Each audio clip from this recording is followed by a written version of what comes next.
5, 4, 3, 2, 1.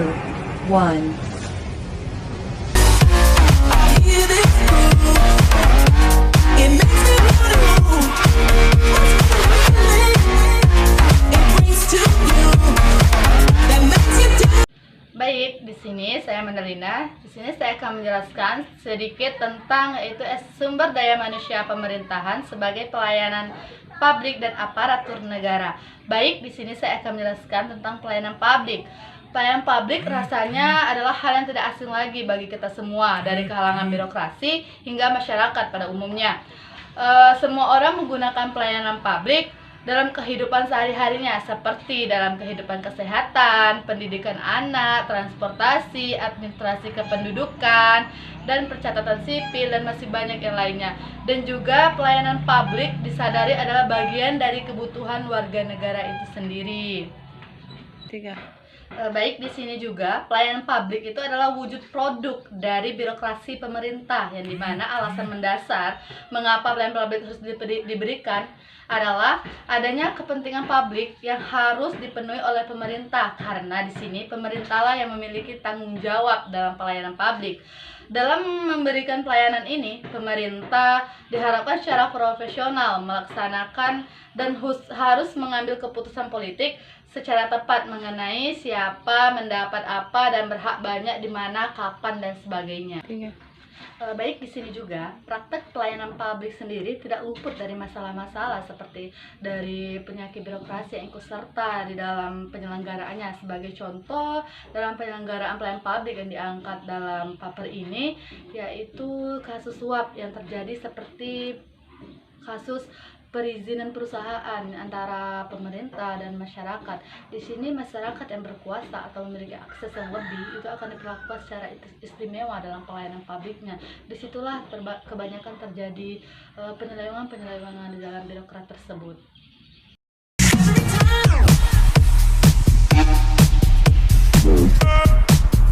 Assalamualaikum warahmatullahi wabarakatuh. Baiklah, di sini saya akan melanjuti pembahasan dari saudari Mandalina, yaitu jalan pintas pengurusan perizinan diberikan agar para elit birokrasi mendapatkan tambahan pendapatan dari gratifikasi atau pungli dari kelompok The Head tersebut.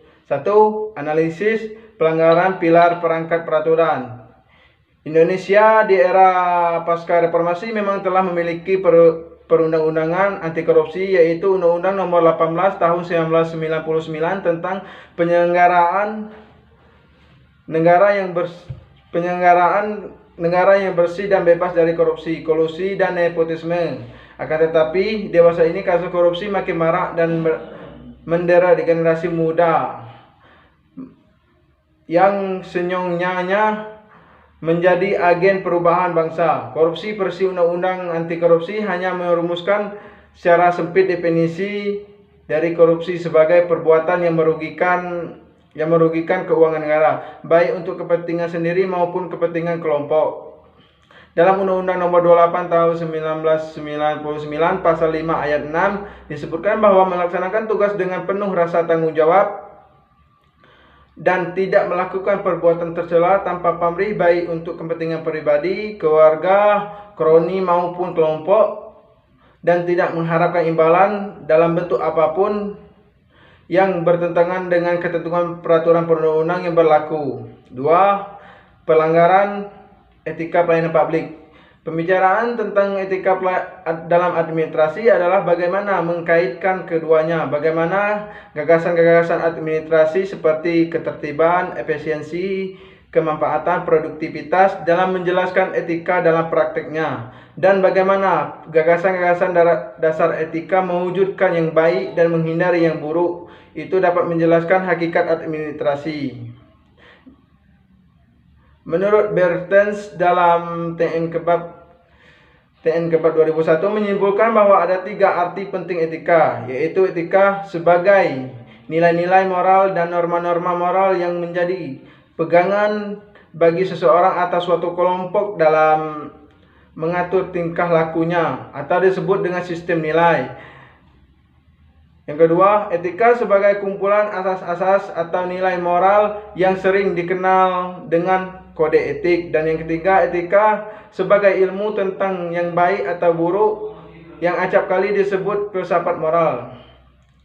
Ketika bersentuhan dengan pelayanan publik, maka etika menjadi satu elemen yang sangat menentukan kepuasan publik yang dilayani sekaligus keberhasilan organisasi pelayanan publik itu sendiri. Dalam dunia administrasi publik atau pelayanan publik, etika diartikan sebagai filsafat dan profesional standar, kode etik atau moral atau ring rules of the conduct, aturan berperilaku yang benar, yang seharusnya dipatuhi oleh pemberi pelayanan publik atau administrator publik. Praktik korupsi dalam penyelenggaraan pelayanan publik seperti adanya pungutan liar, suap, dan bentuk pelanggaran terhadap etika pelayanan publik. Di Indonesia, istilah korupsi awalnya muncul berkenaan dengan penyelewengan yang dilakukan pejabat-pejabat negara. Makna korupsi memang mengandung pengertian yang begitu luas. Baiklah, sekian dari saya. Pembahasan selanjutnya akan dibahas oleh saudari Mas Halinur.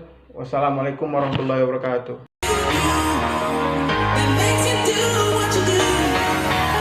Baiklah, saya Mas Halinur. Di sini saya akan melanjutkan pembahasan materi yang telah dijelaskan oleh saudara kita Kurniawan, yang mana saya akan menjelaskan tentang hak dan kewajiban SDM pemerintahan. Langsung saja saya akan jelaskan tentang hak dan kewajiban SDM pemerintahan, yang mana pegawai negeri sipil atau PNS memiliki hak dan kewajiban yang diatur oleh undang-undang. Hak dan kewajiban PNS sendiri sudah diatur dalam Undang-Undang Aparatur Sipil Negara, yang mana diatur dalam pasal 21 Undang-Undang ASN sebagai berikut. Yang pertama membahas tentang gaji, tunjangan, dan fasilitas. Yang kedua membahas tentang cuti. Yang ketiga membahas tentang jaminan pensiun dan jaminan hari tua. Yang keempat membahas tentang perlindungan. Dan yang kelima membahas tentang pengembangan kompetensi. PPKK berhak memperoleh gaji dan tunjangan, serta cuti dan perlindungan, serta pengembangan kompetensi. Ketentuan lebih lanjut mengenai hak PNS, yaitu mengenai gaji, tunjangan, dan fasilitas, terdapat di pasal 79 dan pasal 80 Undang-Undang ASN. Untuk hak PNS mengenai jaminan pensiun dan jaminan hari tua diatur dalam pasal 91. Perlindungan diatur dalam pasal 92 dan pengembangan kompetensi diatur dalam pasal 69 Undang-Undang ASN.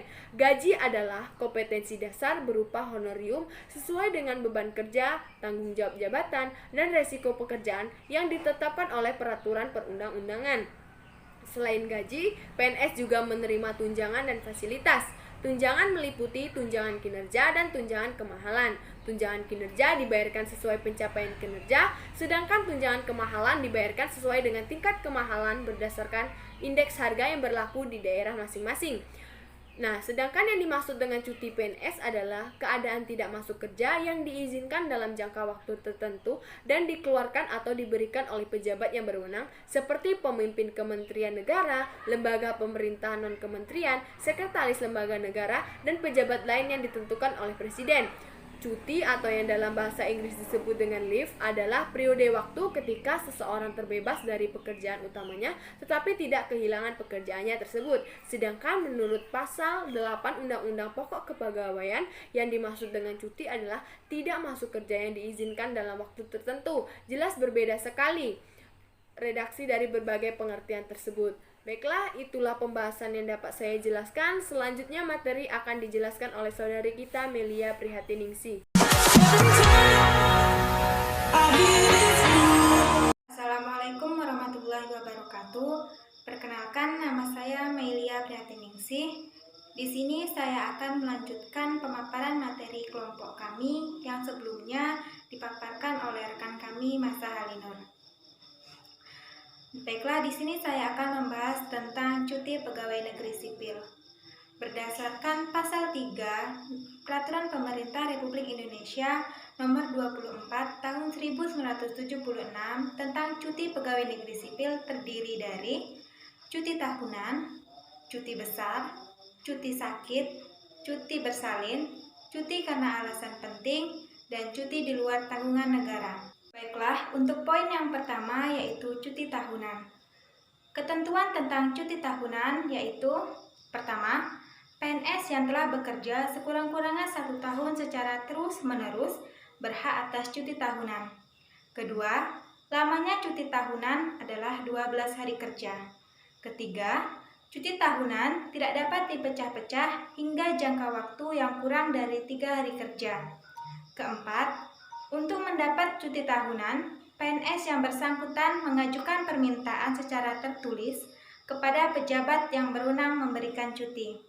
Kelima, cuti tahunan diberikan secara tertulis oleh pejabat yang berwenang memberikan cuti.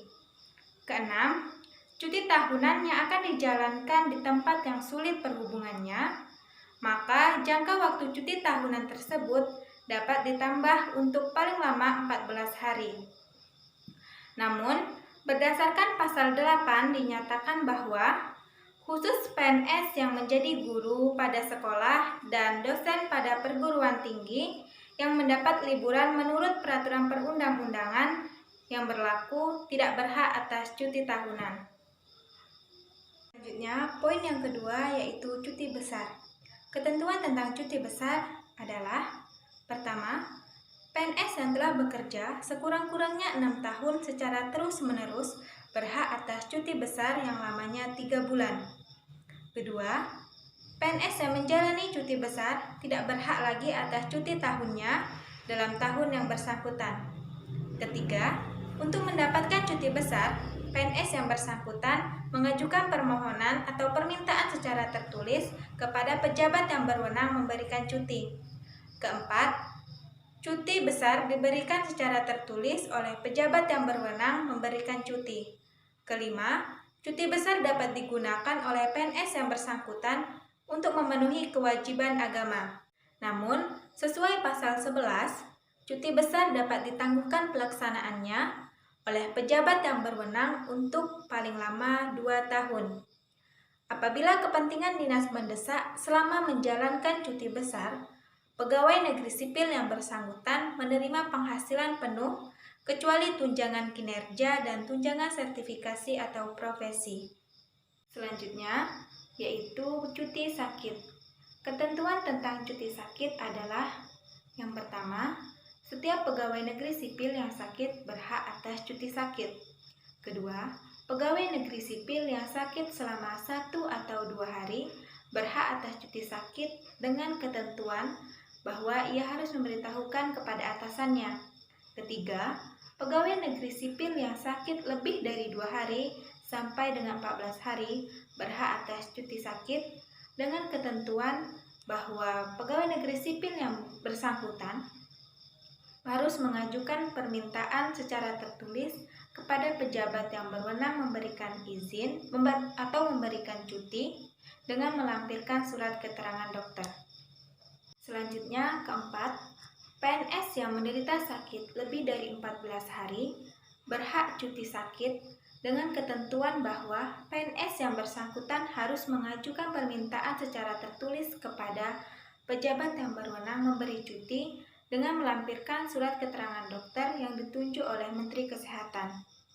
Kelima, surat keterangan dokter antara lain menyatakan tentang perlunya diberikan cuti, lamanya cuti, dan keterangan lain yang dipandang perlu. Selanjutnya, poin ke-6, cuti sakit sebagaimana dimaksud dalam ayat 3 diberikan untuk waktu paling lama 1 tahun. 7. Jangka waktu cuti sakit sebagaimana dimaksud ayat 5 dapat ditambah untuk paling lama 6 bulan apabila dipandang perlu, berdasarkan surat keterangan dokter yang ditunjuk oleh Menteri Kesehatan. 8. PNS yang tidak sembuh dari penyakitnya dalam jangka waktu sebagaimana dimaksud dalam ayat 5 dan atau ayat 6 harus diuji kembali kesehatannya oleh dokter yang ditunjuk oleh Menteri Kesehatan. 9. Apabila berdasarkan hasil pengujian kesehatan, PNS yang bersangkutan belum sembuh dari penyakitnya, maka ia diberhentikan dengan hormat dari jabatannya karena sakit, dengan mendapat uang tunggu berdasarkan peraturan perundang-undangan yang berlaku. 10. PNS wanita yang mengalami gugur kandungan berhak atas cuti sakit untuk waktu paling lama 1,5 bulan. 11. PNS yang mengalami kecelakaan dalam dan oleh karena menjalankan tugas kewajibannya sehingga ia perlu mendapatkan perawatan berhak atas cuti sakit sampai ia sembuh dari penyakitnya. 12. Selama menjalankan cuti sakit, PNS yang bersangkutan menerima penghasilan penuh kecuali tunjangan kinerja dan tunjangan sertifikasi atau profesi. Terakhir yaitu poin ke-13, cuti sakit bagi PNS yang sakit selama 1 atau 2 hari cukup dicatat oleh pejabat yang mengurus kepegawaian. Sedangkan bagi PNS yang sakit lebih dari 2 hari, diberikan secara tertulis oleh pejabat yang berwenang memberikan cuti. Itulah pemaparan dari saya terkait dengan cuti tahunan, cuti besar, dan cuti sakit. Pemaparan materi selanjutnya akan dipaparkan oleh rekan kami yaitu Melati Kurniasari. Melanjutkan makalah selanjutnya, yaitu cuti di luar tanggungan negara. Ketentuan cuti di luar tanggungan negara, yakni yang pertama, kepada pegawai negeri sipil yang telah bekerja sekurang-kurangnya 5 tahun secara terus-menerus karena alasan pribadi yang penting dan mendesak dapat diberikan cuti di luar tanggungan negara. Yang kedua, cuti di luar tanggungan negara dapat diberikan untuk paling lama waktu 3 tahun. Yang ketiga, jangka waktu cuti di luar tanggungan negara dapat diperpanjang paling lama 1 tahun apabila dengan alasan-alasan pribadi penting untuk memperjangkanya. Yang keempat, cuti di luar tanggungan negara mengakibatkan PNS yang bersangkutan dibebaskan dari jabatannya, kecuali cuti di luar tanggungan negara sebagaimana dimaksud dalam pasal 9 ayat 2. Yang kelima, jabatan yang menjadi lowong karena pemberian cuti di luar tanggungannya dengan isi. Yang keenam, untuk mendapatkan cuti di luar tanggungan negara, PNS yang bersangkutan mengajukan permintaan tertulis kepada pejabat yang berwenang memberikan cuti dengan alasan-alasannya. Yang ketujuh, cuti di luar tanggungan negara hanya dapat diberikan dengan surat keputusan pejabat yang berwenang memberikan cuti setelah mendapat persetujuan dari kepada Badan Administrasi Kepegawaian Negara. Yang kedelapan, selama menjalankan cuti di luar tanggungan negara, PNS yang bersangkutan tidak berhak menerima penghasilan dari negara. Yang kesembilan, selama menjalankan cuti di luar tanggungan negara tidak diperhitungkan sebagai masa kerja PNS. Yang ke-10, pegawai negeri sipil yang tidak melaporkan diri kembali kepada instansi induknya setelah habis masa menjalankan cuti di luar tanggungan negara diberhentikan dengan tidak hormat sebagaimana pegawai negeri sipil.